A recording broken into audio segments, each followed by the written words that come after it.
Hello dear students, myself Avneet Bhandari and I welcome you to my channel Quantum Academy of Physics. This is lecture number 15 of chapter 2, class plus 2.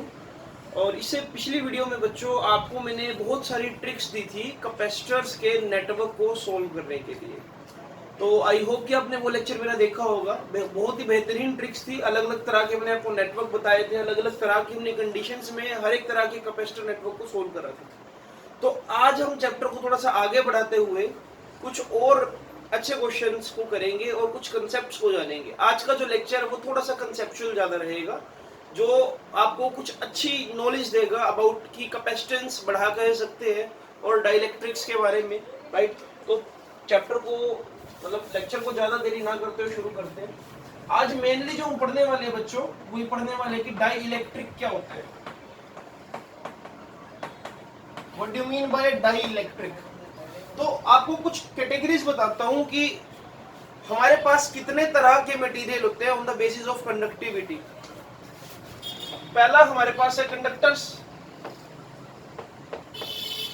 हम insulators को भी पढ़ते हैं। Semiconductor भी है आपके पास। Semiconductor आपके पास एक पूरा चैप्टर भी आएगा प्लस 2 में, अगर सीबीएसई ने सिलेबस कट ना किया तो, जैसा कि उम्मीद लग रही है मुझे। तो कंडक्टर जो अपने अंदर से चार्ज को इजीली फ्लो करा दे, बिल्कुल सिंपल है। कंडक्टर्स को आप अच्छे से पढ़ते आए हो अब तक। इंसुलेटर जो अपने अंदर से चार्ज को फ्लो ना कराए, ठीक है। सेमीकंडक्टर जिसमें चार्ज फ्लो तो होता है और उसकी कंडक्टिविटी इससे तो ज्यादा होती है लेकिन कंडक्टर से कम होती है। इसमें इलेक्ट्रॉन होल्स ये मैकेनिज्म है, ये पूरा डिटेल में हम पढ़ेंगे जब हमारे पास चैप्टर आएगा। बट फिर डाइइलेक्ट्रिक क्या है? डाइइलेक्ट्रिक भी इंसुलेटर जैसा है लेकिन इंसुलेटर नहीं है। डाइइलेक्ट्रिक को मैं चौथी कैटेगरी में डाल सकता हूं। कई बार टीचर इसको ये पढ़ा देते हैं कि डाइइलेक्ट्रिक इंसुलेटर, नहीं, वो इंसुलेटर जैसा है, इंसुलेटर नहीं है। इंसुलेटर का मतलब है कि ना तो चार्ज को फ्लो करा सकता हो और ना वो अपने अंदर इलेक्ट्रिक फील्ड क्रिएट कर सकता। बट अगर मैं डाइइलेक्ट्रिक की बात करूं बच्चों, तो डाइइलेक्ट्रिक क्या होता है? It is material which does not allow movement of charge through it but can create electric field, inside it. अभी अच्छे से मैकेनिज्म जानेंगे कैसे। अब डाइइलेक्ट्रिक के अंदर क्या क्या आ सकता है? माइका आ सकता है, ग्लास आ सकता है, राइट। तो ये दो एग्जांपल है डाइइलेक्ट्रिक के बच्चों। तो एक बार आप नोट डाउन करो डेफिनेशन पहले तो कि डाइइलेक्ट्रिक क्या होता है। डाइइलेक्ट्रिक वो सब्सटेंस या वो मटेरियल है जो चार्ज को तो अपने अंदर से फ्लो नहीं कराएगा, बट इसके पास कैपेबिलिटी है कि कुछ अमाउंट में इलेक्ट्रिक फील्ड अपने अंदर क्रिएट कर सकता है, जो कि इंसुलेटर के पास नहीं है। इंसुलेटर ना फील्ड क्रिएट करेगा ना चार्ज को फ्लो कराएगा। तो इस तरह से डाइइलेक्ट्रिक इंसुलेटर से अलग हुआ। क्लियर? तो प्लीज नोट डाउन कीजिए बच्चों इसको। तो बच्चों अब ना एक चीज समझते हो कि अब तक हम कैपेसिटर्स पढ़ते हैं, 4-5 लेक्चर हो गए कैपेसिटर्स पढ़ते हुए। जैसे कि these are the plates of capacitor, ऐसे मैं बना रहा हूं यहाँ पर, ठीक है। ये मान लो पॉजिटिव प्लेट है, उसके जस्ट सामने यहाँ पर क्या है? Negative plate. हम ऐसा क्या कर सकते हैं, अगर मैं इसको यहाँ पर, चलो ऐसे सर्किट का पार्ट है, ठीक है, ये प्लस के चार्ज हो गए, ये माइनस के चार्ज हो गए। हम ऐसा क्या कर सकते हैं? इसमें एक छोटी सी प्रॉब्लम भी है। हम ऐसा क्या कर सकते हैं कि हम किसी कैपेसिटर का कैपेसिटेंस बढ़ा दे। सोचो, यहाँ पर एक छोटी सी प्रॉब्लम पता है क्या, जो शायद आपने अब तक इग्नोर कर दी, कि भाई देखो यहाँ पर प्योरली पॉजिटिव, यहाँ पर प्योरली नेगेटिव। तो ये पॉजिटिव और नेगेटिव एक दूसरे को कहीं ना कहीं क्या कर रहे हैं? कॉन्टिन्यूसली अट्रैक्ट कर रहे हैं, है ना। इस चीज को ओवरकम करने के लिए हम क्या करते हैं? हम जैसे कि ये कैपेसिटर की प्लेट्स है, this is positively charge like this, this is negatively charge. हम इस प्लेट, इनकी प्लेट्स के बीच में क्या करेंगे? ऐसे एक डाइलेक्ट्रिक सब्सटेंस को प्लेस कर देंगे, ठीक है। अब डाइलेक्ट्रिक सब्सटेंस प्लेस कर देने से आपको मैं ये चीज प्रूव कराऊंगा कि जो कैपेसिटेंस है, कैपेसिटेंस इंक्रीज हो जाता है whenever you kept a dielectric slab। Slab का मतलब क्या है कि आपने क्या, इनके बीच का डिस्टेंस d था, आपने क्या कोई t थिकनेस की स्लैब रख दी, t लेस देन d हो सकती है और t इक्वल टू d भी हो सकती है अगर आप चाहो तो, but t greater than d तो बिल्कुल भी नहीं हो सकती, प्रैक्टिकली पॉसिबल नहीं है। तो इस चीज से क्या होगा कि जो कैपेसिटर है उसका कैपेसिटेंस भी बढ़ जाएगा और हम इस जो फोर्स ऑफ अट्रैक्शन है इसको भी क्या काउंटर बैलेंस कहीं ना कहीं कर लेंगे। कैसे होगा ये देखते हैं। When you introduce, अब इस मैकेनिज्म को ध्यान से समझना जरा, इस मैकेनिज्म को बहुत ध्यान से समझना।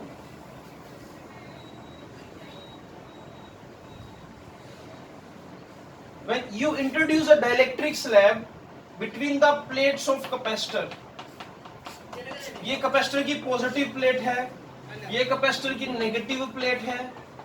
अब आप एक चीज फील करो कि जो बाहर की तरफ जो इलेक्ट्रिक फील्ड है वो ऐसे इस डायरेक्शन में, this is the direction of electric field. इसको मैं नाम दे रहा हूं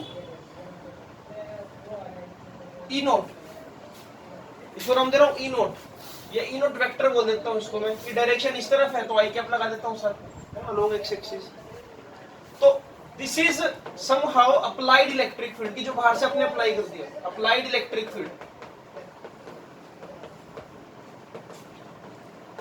इसके बाद जब आपने अप्लाइड इलेक्ट्रिक फील्ड दिया तो यहां पर देखो ये प्योरली पॉजिटिव प्लेट है, तो इस डाइलेक्ट्रिक के इस एंड पर स्लाइटली क्या डेवलप हो जाएगा, नेगेटिव चार्ज। पूरी तरह से नहीं होगा लेकिन स्लाइटली क्या होगा, नेगेटिव चार्ज आ जाएगा। सिमिलरली यहां पर नेगेटिव है तो यहां पर क्या आ जाएगा, स्लाइटली पॉजिटिव। क्लियर। यहां पर कहीं ना कहीं देखो ना, नेगेटिव पॉजिटिव इस तरह से क्या पोल्स बने हुए बहुत सारे, तो क्या होगा कि कुछ नेगेटिव इधर खिसक जाएगा या पॉजिटिव उधर खिसक जाएगा। इसको आप इंडक्शन बोल लो या पोलराइजेशन बोल लो, ठीक है। तो अब यहां पर जो अंदर की तरफ आपको देखने को मिल रहा है, अंदर की तरफ देखो पॉजिटिव ये है और नेगेटिव ये है, तो अंदर की तरफ भी एक जो इलेक्ट्रिक फील्ड है वो इंड्यूस हो गया, तो इसको नाम दे रहा हूं मैं ई इंड्यूस, वेक्टर लगा रहा हूं और यहां पर क्या आ जाएगा, माइनस आई कैप, अगर मैं डायरेक्शन दिखाना चाहूं तो। टेक्निकली सोचो, जो ये वाला रीजन होगा, इस पर्टिकुलर रीजन में बाहर से इलेक्ट्रिक फील्ड कैसे है, इस तरफ, अंदर वाला इलेक्ट्रिक फील्ड है इस तरफ, तो इसके अंदर क्या होगा, एक रिड्यूस इलेक्ट्रिक फील्ड रह जाएगा जिसकी वैल्यू क्या होगी, this is reduce electric field, जिसकी वैल्यू क्या होगी, applied electric field minus induce electric field, है ना। अप्लाइड इलेक्ट्रिक फील्ड अगर मान लो 100 न्यूटन कूलम इनवर्स का है, तो हो सकता है अंदर की तरफ भी जो इंड्यूस इलेक्ट्रिक फील्ड है वो कितना हो जाए, 40 न्यूटन कूलम इनवर्स का, जिससे क्या होगा, एक रिड्यूस इलेक्ट्रिक फील्ड रहेगा ना 60 न्यूटन कूलम इनवर्स का। तो यानी कि जो अंदर रिड्यूस इलेक्ट्रिक फील्ड बना तो उसकी वैल्यू क्या होगी, ई नॉट माइनस ई आई। तो इसको एक बार आप प्लीज नोट डाउन कर लो, इसको एक बार बना लो, फिर मैं इसकी थ्योरी भी आपको लिखवा देता हूँ।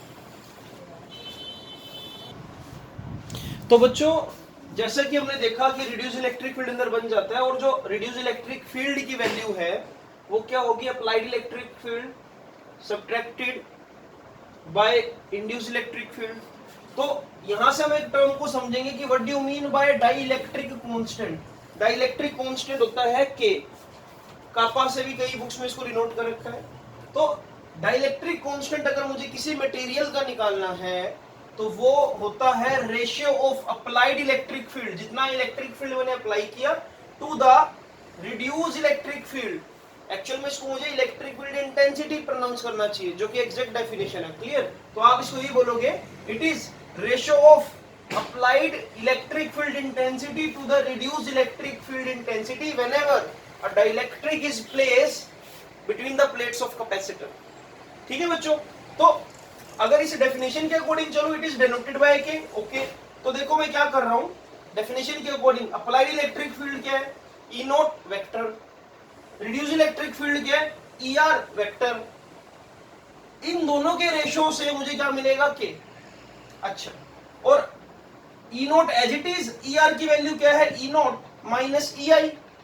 इससे एक चीज और कंक्लूड हो रही है, देखो हमेशा अप्लाइड इलेक्ट्रिक फील्ड की वैल्यू रिड्यूस इलेक्ट्रिक फील्ड से तो ज्यादा ही होगी। मैं 100 न्यूटन कूलम इनवर्स अगर बाहर से अप्लाई करूंगा तो अंदर कभी भी उससे ज्यादा तो फील्ड डेवलप हो नहीं सकता।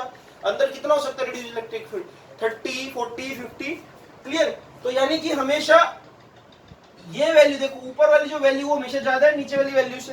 तो के की वैल्यू कभी भी, इस पॉइंट को नोट कर लेना, के की वैल्यू या डाइलेक्ट्रिक कांस्टेंट की वैल्यू कभी भी लेस देन 1 नहीं हो सकती। क्लियर? तो इसको और दूसरे सिनेरियो से देखते हैं। जैसे कि मैं बोल रहा हूं k is equal to E not upon में रिड्यूस इलेक्ट्रिक फील्ड। तो अगर मुझे पूछा जाए कि अंदर की तरफ कितना इलेक्ट्रिक फील्ड है, तो मैं बोलूंगा ये k टाइम्स डिक्रीज हो गया, है ना। अप्लाइड इलेक्ट्रिक फील्ड कितना था 100, तो मैं क्या बोल दूंगा ये 100 बाय k हो गया इस डेफिनेशन के अकॉर्डिंग। क्लियर? तो मैं क्या बोल रहा हूं कि whenever a dielectric slab is kept between the plates of capacitor, जो डाइलेक्ट्रिक स्लैब के अंदर इलेक्ट्रिक फील्ड होगा वो क्या होगा, रिड्यूस इलेक्ट्रिक फील्ड। और कितना रिड्यूस होगा, रिड्यूस बाय के। के क्या है, डाइलेक्ट्रिक कांस्टेंट, वो मैं कैलकुलेट कर सकता हूं। अभी के लिए इसको नोट डाउन करो, फिर इस पर दोबारा से हम आ रहे हैं। तो बच्चों में एक रिलेशन हम ड्राइव करते हैं जो क्वांटिटी में बहुत हेल्प करेगा। ठीक है, अभी हमने पढ़ा कि जो ई रिड्यूस है वो क्या है, ई applied minus E induce electric field. Clear? अच्छा, तो एक काम करो ना, अप्लाइड इलेक्ट्रिक फील्ड का वैल्यू क्या होता है कैपेसिटर की प्लेट्स के बीच में, सिग्मा अपॉन में 2 एप्सिलॉन नॉट। ये हमको बात पता है पहले से? नहीं, सिग्मा बाय एप्सिलॉन नॉट होता है। याद करो जरा, जब हमने कैलकुलेट किया था, मैं दोबारा से आपको थोड़ा सा बताता हूँ। Positive plate, negative plate, positive की वजह से इलेक्ट्रिक फील्ड आउटवर्ड, नेगेटिव की वजह से इलेक्ट्रिक फील्ड भी इस डायरेक्शन में। इस शीट की वजह से सिग्मा बाय 2 एप्सिलॉन नॉट, इसकी वजह से भी सिग्मा बाय 2 एप्सिलॉन नॉट, दोनों को ऐड करा तो क्या था, sigma by epsilon naught. Clear? Okay. तो माइनस ई इंड्यूस यानी कि sigma I, sigma induce, surface charge density भी इंड्यूस हो गई ना जो स्लैब रखी हमने, अपॉन में एप्सिलॉन नॉट। इस ई रिड्यूस को क्या लिख सकता हूं मैं बच्चों, ई नोट डिवाइड बाय के, अकॉर्डिंग टू डेफिनेशन। डेफिनेशन हमने करी थी ना, डाइलेक्ट्रिक कांस्टेंट क्या होता है, applied electric field divide by के। अच्छा, तो इसका मतलब ये क्या हो जाएगा, सिग्मा अपॉन में एप्सिलॉन नॉट, और साथ में क्या लग जाएगा यहाँ पर 1 बाय के। क्लियर? अच्छा, equals to sigma by epsilon not minus sigma i by epsilon not. अब अगर मैं यहाँ पर सभी में से एप्सिलॉन नॉट कॉमन लेकर कैंसिल कर दूं तो पॉसिबल है, हो जाएगा। ठीक है, अब इस सिग्मा आई को इधर ले आओ और इस सिग्मा बाय के को उधर ले जाओ, तो यानी कि सिग्मा माइनस सिग्मा बाय के, है ना, सिग्मा माइनस सिग्मा बाय के विल बी व्हाट। अगर मैं सिग्मा कॉमन ले लूं 1 माइनस 1 बाय के आ जाएगा। तो ये रिलेशनशिप है सिग्मा आई और इंड्यूस सरफेस चार्ज डेंसिटी और जो पहले सरफेस चार्ज डेंसिटी उसके बीच में, right. Sigma i is equal to sigma bracket 1 minus 1 by K. तो ये रिलेशन क्वांटिटी में बहुत हेल्पफुल है, इसको प्लीज नोट डाउन कर लो, फिर कुछ और बातें करते हैं। तो अब एक चीज देखते हैं बच्चों कि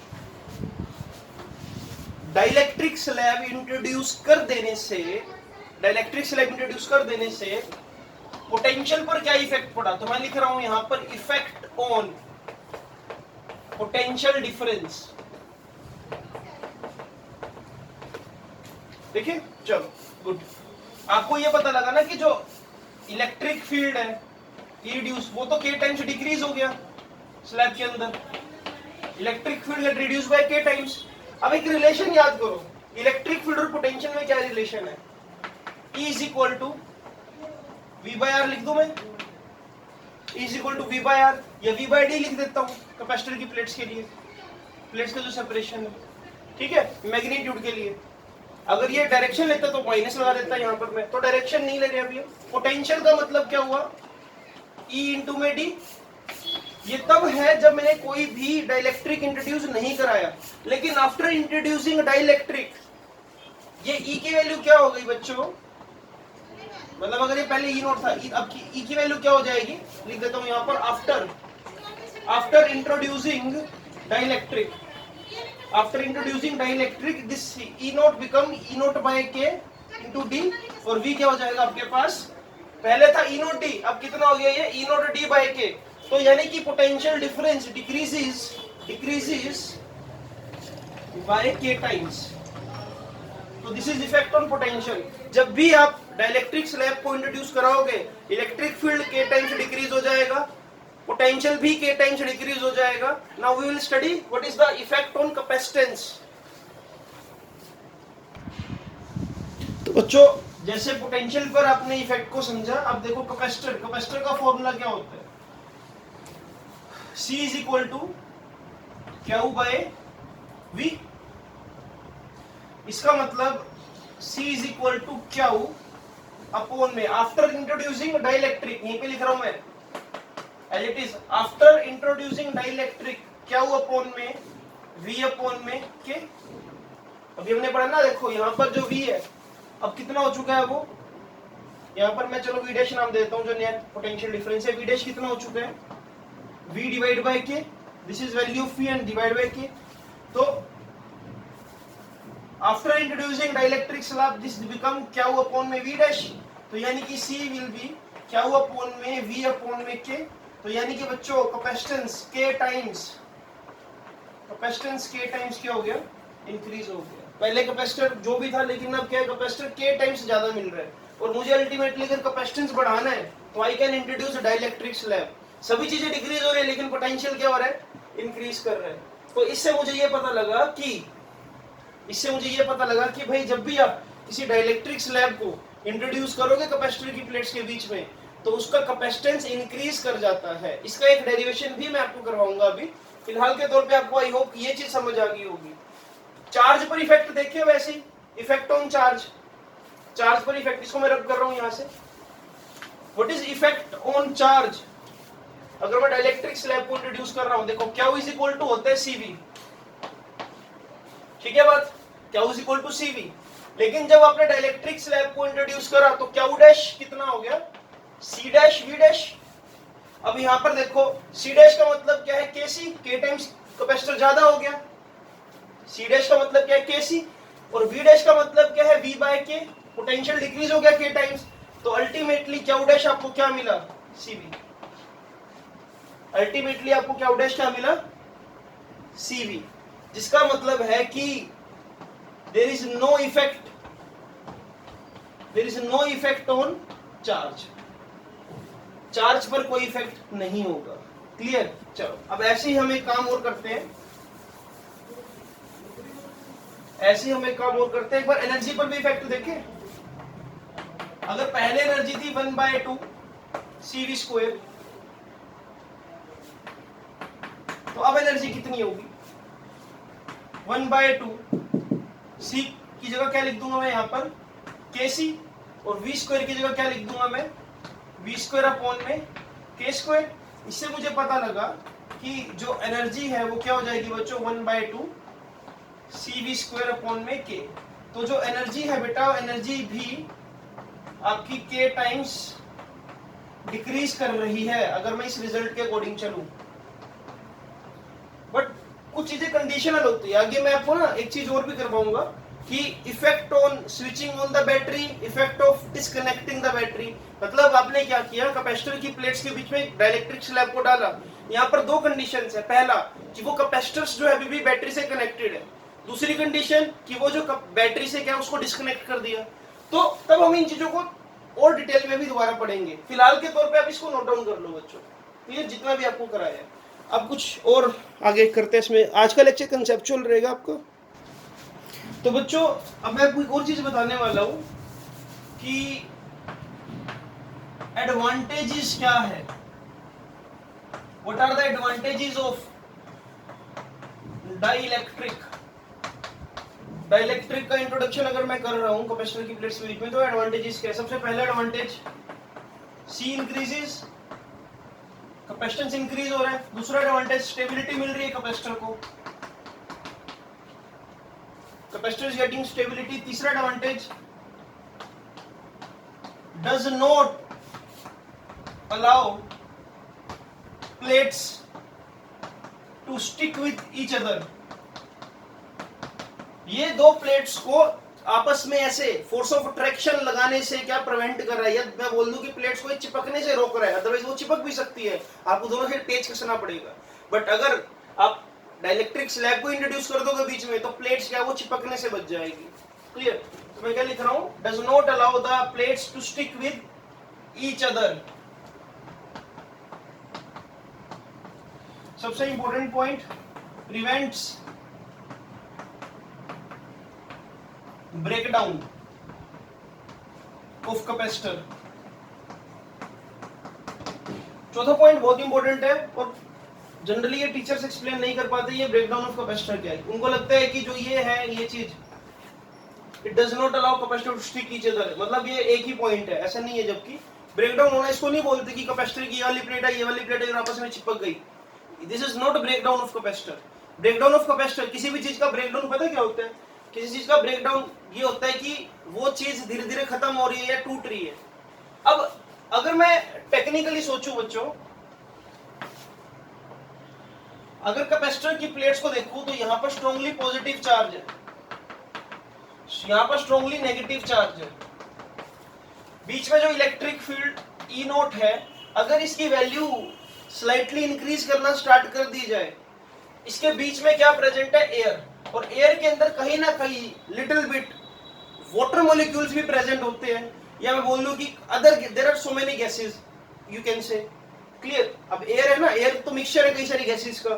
तो अगर यहां पर एक इस तरह का पोलर मॉलिक्यूल हो, ऐसे कई सारे अरबों करोड़ों पोलर मॉलिक्यूल्स हो, नेगेटिव पॉजिटिव नेगेटिव पॉजिटिव, जैसे कि दो प्लेट्स है, इसके वजह में कई सारे नेगेटिव पॉजिटिव बहुत सारे मॉलिक्यूल्स है इस तरह से, जिसको बोलते हैं हम पोलर मॉलिक्यूल। क्या होगा? इस स्ट्रॉन्ग इलेक्ट्रिक फील्ड की वजह से ये पॉजिटिव प्लेट इस नेगेटिव को अपनी तरफ खींचना स्टार्ट कर देगी, और ये नेगेटिव प्लेट पॉजिटिव को अपनी तरफ खींचना स्टार्ट कर देगी, जिससे कुछ स्टेज बाद क्या होगा, ये नेगेटिव और ये पॉजिटिव इस तरह से टूटकर इन प्लेट्स के ऊपर जमना स्टार्ट कर देंगे। अगर इस पॉजिटिव प्लेट को धीरे धीरे करके नेगेटिव चार्ज मिलना स्टार्ट हो जाए, तो क्या होगा? देखो, मान लो इसके ऊपर 8 कूलम था, फिर -1 कूलम मिला, फिर -1 कूलम मिला, फिर -1 कूलम मिला, फिर -1 कूलम मिला। धीरे धीरे करके ये नेगेटिव चार्ज इस प्लेट को न्यूट्रलाइज करना स्टार्ट कर देगा, और ऐसे ये वाली प्लेट भी क्या न्यूट्रलाइज होना स्टार्ट हो गई। तो अगर मैं डाइलेक्ट्रिक बीच में डाल दूंगा, डाइलेक्ट्रिक की मैंने आपको क्या प्रॉपर्टी बताई थी? Prevents the movement of charge, it does not allow the movement of charge. तो उससे क्या होगा कि I can prevent these type of breakdowns of capacitor. I hope कि आपको ये पॉइंट भी क्लियर हो गया होगा बच्चों, क्योंकि डाइलेक्ट्रिक की आगे मैं कभी आपको ये भी पढ़ाऊंगा, डाइलेक्ट्रिक स्ट्रेंथ की। डाइलेक्ट्रिक मैं ऐसा प्लेस करूंगा जिसके अंदर इंड्यूस इलेक्ट्रिक फील्ड लाने के लिए, या मैं बोलूं वहां पोलर मॉलिक्यूल्स उनको सेपरेट करने के लिए बहुत ज्यादा अमाउंट में आपको वोल्टेज की जरूरत होगी। क्लियर? तो फिलहाल के तौर पे इतना डीप में नहीं जाते, जस्ट ये इसका मैं आपको एडवांटेज बता रहा हूं कि भाई ये डाइलेक्ट्रिक बीच में डाल देने से अपने को ये चीजों का फायदा होगा।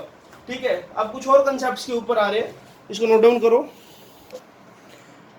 तो after studying the effect of dielectric बच्चों, अब हम ये समझेंगे कि एक हेडिंग दो, what is the effect of introducing conducting slab between the plates of capacitor.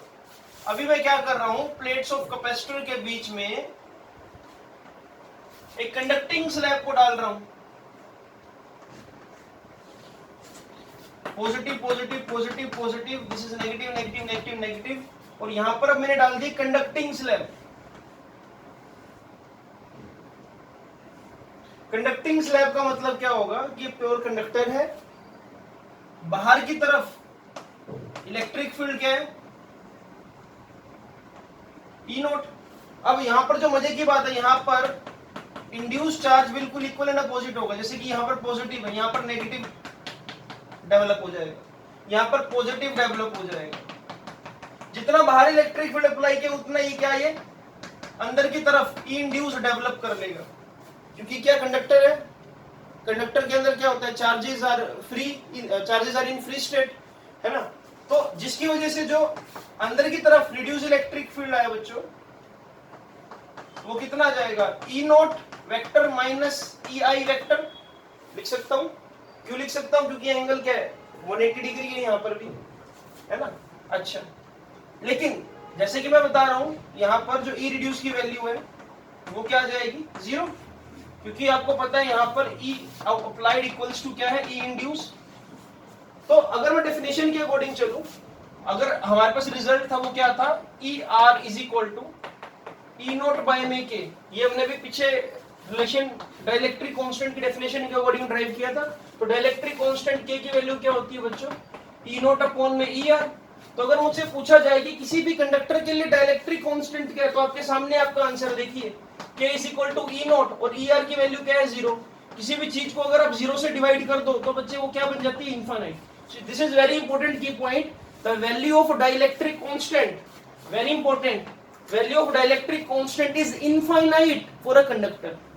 किसी भी कंडक्टर के लिए जो k की वैल्यू है वो क्या होती है इनफाइनाइट, ये हमने प्रूफ कर दिया यहाँ पर। अच्छा ओके, तो अब एक बार उस रिलेशन पर आओ जो हमने भी ड्राइव किया था, sigma induced is equal to sigma 1 minus 1 by K.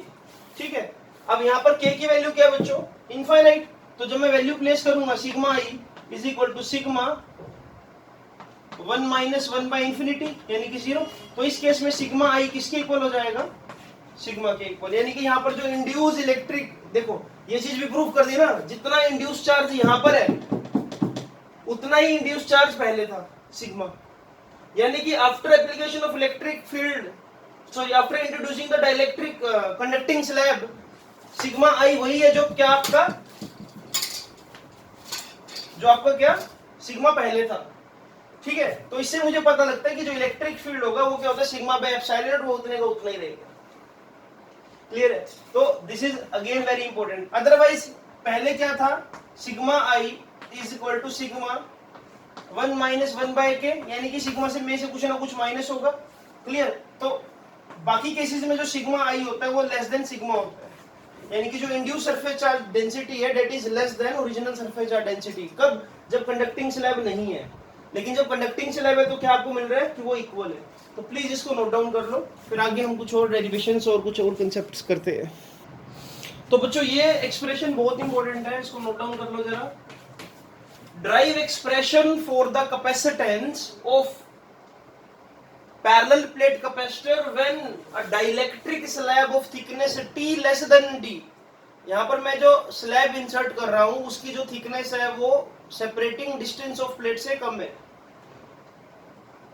तो नया कैपेसिटर क्या होगा, अब यहाँ आप ये नहीं बोल सकते टाइम्स, वो देखो इंक्रीज तो करेगा, ये तो आपको ही पता और मुझे ही पता है, लेकिन कितना इंक्रीज करेगा वो हम प्रॉपर एग्जैक्टली निकालेंगे in terms of D and T, कि टी अगर कम करूंगा तो क्या, देखो थिकनेस को कम ज्यादा भी तो कर सकता हूँ ना मैं, थिकनेस हो सकता है कि T is equal to D ले लूं, हो सकता है T is equal to D by 2 ले लूं, हो सकता है T is equal to D by 4 ले लूं। तो अलग अलग केसेस में आपको पता लगेगा कि भाई डाइलेक्ट्रिक स्लैब डालने से कैपेसिटेंस पर क्या क्या फर्क पड़ता है। अब एक बार देखो जरा, मैंने एक बात लिखी है यहाँ पर, रिड्यूस इलेक्ट्रिक फील्ड जो अंदर बनेगा डाइलेक्ट्रिक है वो क्या होगा ई अप्लाइड माइनस ई इंड्यूस, बिल्कुल ठीक है ओके। अच्छा, तो एक काम करते हैं, मैं इन टर्म्स ऑफ पोटेंशियल बात करूंगा। यहाँ पर देखो ये क्या है टी, राइट, और ये टोटल सेपरेटिंग डिस्टेंस क्या है डी, यानी कि जो एयर वाला रीजन है बच्चों, एयर वाला रीजन कितना हुआ डी माइनस टी, है ना, जहां पर एयर प्रेजेंट है वो कितना है डी में से टी माइनस कर दो तो सारा एयर वाला रीजन आ जाएगा। और जो डाइलेक्ट्रिक स्लैब वाला रीजन है ds वो कितना है सिर्फ t। और अब मैं क्या कर रहा हूं कि नेट पोटेंशियल कितना है, net potential difference, potential in air right plus potential in dielectric slab.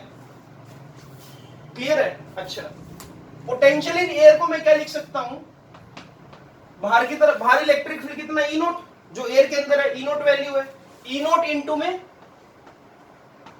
D minus T.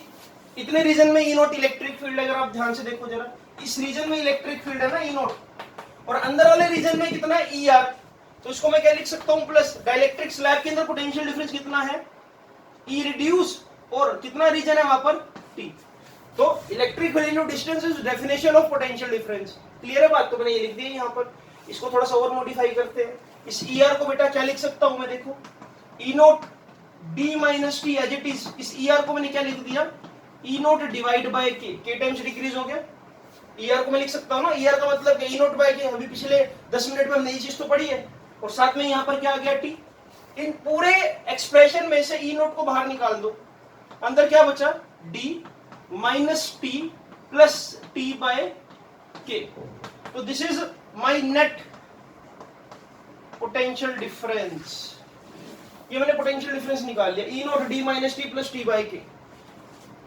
इसको यहां तक नोट डाउन करो बच्चों, मैं इसको डायग्राम को रब कर रहा हूं अभी फिलहाल।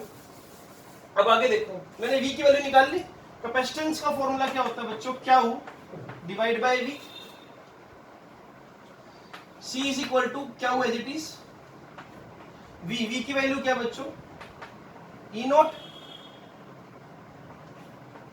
D minus T plus T by K। अगर आप ध्यान से देखो, इस E नोट को क्या लिखा जा सकता है, और क्या देखो क्या को ओपन कर रहा हूं, क्या चार्ज को मैं लिख सकता हूं, अरे यार सिग्मा की वैल्यू क्या होती है, चार्ज ओवर एरिया, तो क्या को मैं क्या लिख सकता हूं, सिग्मा इंटू ए, तो इस क्या को मैं क्या लिख रहा हूं यहाँ पर, सिग्मा इंटू में ए डिवाइड बाय ई नोट को क्या लिख सकता हूं मैं, सिग्मा अपॉन में, बाहर की तरफ इलेक्ट्रिक फील्ड सिग्मा अपॉन में एप्सिलॉन नोट, साथ में क्या चल रहा है D minus T plus T by K. In steps को ध्यान से देखना, ये वाले स्टेप्स को पर्टिकुलरली, क्या वो चेंज करा है मैंने, और E नोट की वैल्यू लिखी है सिग्मा बाय एप्सिलॉन नोट, जो कैपेसिटर की प्लेट्स के बीच में इलेक्ट्रिक फील्ड होता है। यहां से सिग्मा उड़ गया और ये एप्सिलॉन नोट ऊपर चला जाएगा, तो कैपेसिटेंस कितना आ रहा है, A एप्सिलॉन नोट अपॉन में D minus T plus T by K.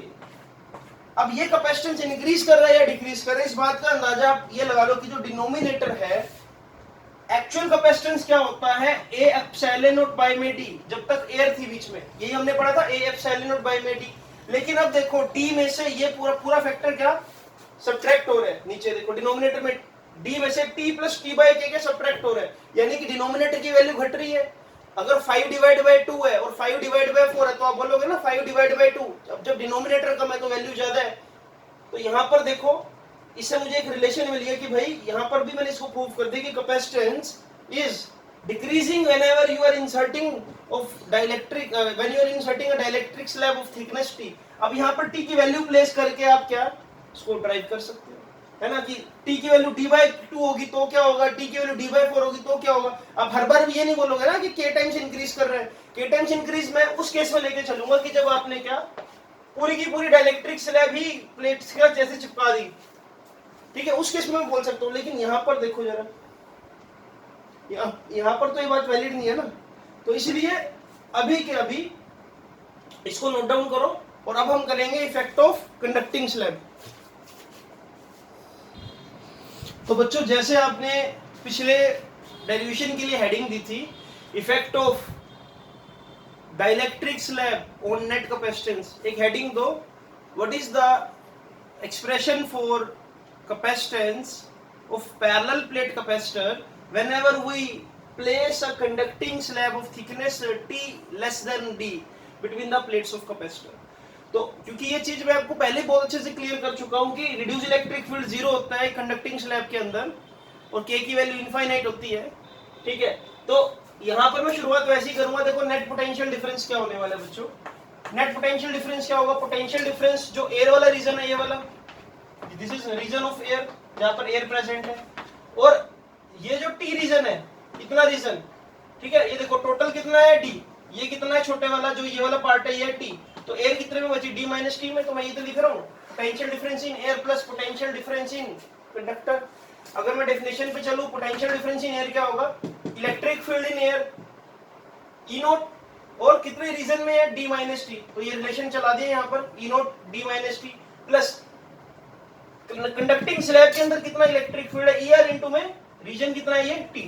अब आपको पता है कि इसकी वैल्यू तो 0 ही होगी यहाँ पर, है ना, तो यानी कि आपके पास पोटेंशियल डिफरेंस क्या बचा, E naught D minus T, में यहीं पे E नोट को ओपन कर देता हूँ, E नोट क्या हो जाएगा बेटा यहाँ पर सिग्मा अपॉन में एप्सिलॉन नोट, और ये क्या आ जाएगा D minus T, right. This is the definition, this is the value of potential difference. Now see what is capacitance, it is Q divided by V, it is Q को क्या लिख सकता हूँ मैं, सिग्मा A, और V को मैंने क्या डिफाइन करा अभी देखो यहाँ पर sigma upon epsilon not into में डी माइनस टी, सिग्मा से सिग्मा उड़ा दो तो देखो वैल्यू क्या आ रही है यहाँ पर, ए एप्सिलॉन नॉट अपॉन में D minus T, C A epsilon naught upon में डी माइनस टी। यहाँ पर भी डिनोमिनेटर में से थिकनेस माइनस हो रही है, डिनोमिनेटर इज डिक्रीजिंग। एक्चुअल क्या था पहले, ए एप्सिलॉन बाय में डी, अब क्या मिल रहा है, ए एप्सिलॉन नॉट अपॉन में डी माइनस टी।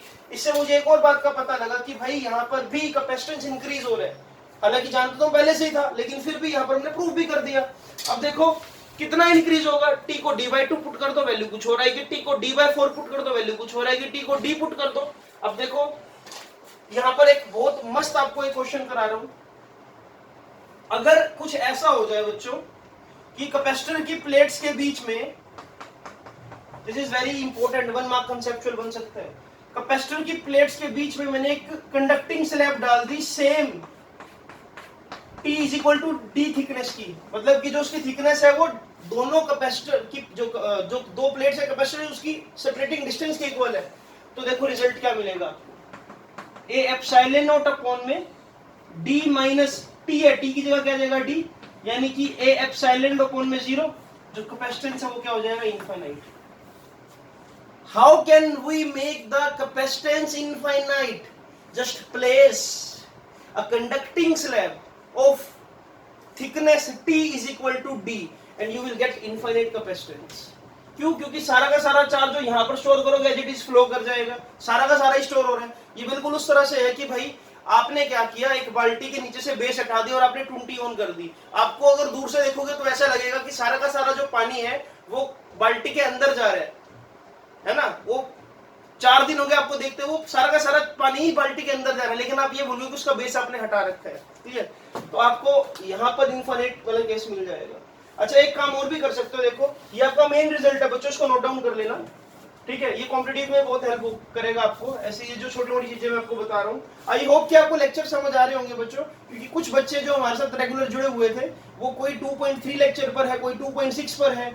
जो बच्चे अब तक मेरे साथ मतलब रेगुलर जुड़ पा रहे, जैसे कि अब मैं ये वीडियो पोस्ट करूंगा और साथ के साथ देख रहे हैं, तो उन बच्चों को मेरी तरफ से सलाम, क्योंकि आप बच्चे बहुत मेहनत कर रहे हो, क्योंकि जो मैं कंसेप्ट्स आपको दे रहा हूं इनको डाइजेस्ट करना साथ की साथ एक इंटेलिजेंट बच्चे के ही बस की बात है।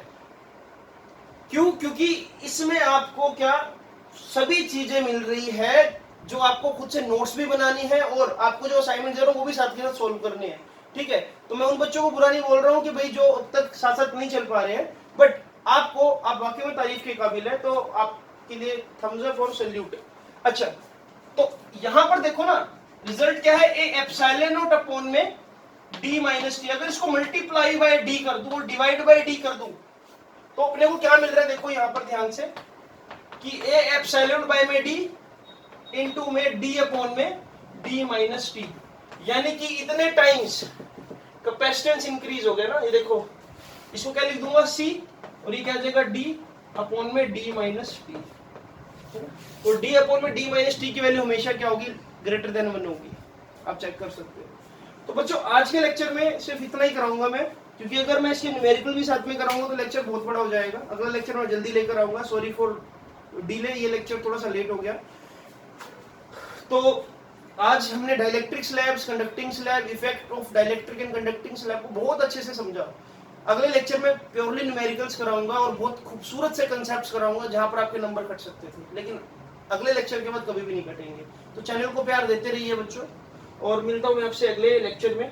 एक क्वेश्चन, कमेंट क्वेश्चन जरूर दूंगा, तो कमेंट क्वेश्चन एक बार इसको नोट डाउन करो, कमेंट क्वेश्चन तो देना ही। So here is your comment box question बच्चों, दिस इज सीबी क्यू। एक पैरेलल प्लेट कैपेसिटर का कैपेसिटेंस जो है वो 10 माइक्रोफेराड है।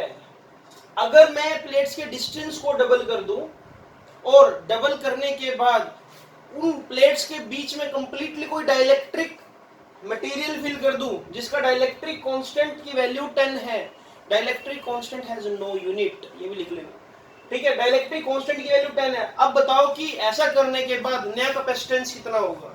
अगेन आई एम रिपीटिंग, पहले क्या है, एयर थी, एयर के साथ जो कैपेसिटेंस है वो 10 माइक्रोफेराड है। मैंने क्या किया, इसको सेपरेशन को डबल कर दिया और बीच में क्या एक डाइलेक्ट्रिक सब्सटेंस फिल कर दिया जिसका डाइलेक्ट्रिक कांस्टेंट कितना है 10 नया कैपेसिटेंस क्या होगा देखते हैं। सबसे पहले कमेंट बॉक्स में कौन आंसर देगा। तो बच्चों मिलते हैं आपसे अगली वीडियो में। वीडियो को लाइक जरूर किया करो वीडियो देखने के बाद, और सब्सक्राइब तो अपने खैर कर ही रखा होगा। बाय बाय बच्चों, हैव अ ग्रेट डे।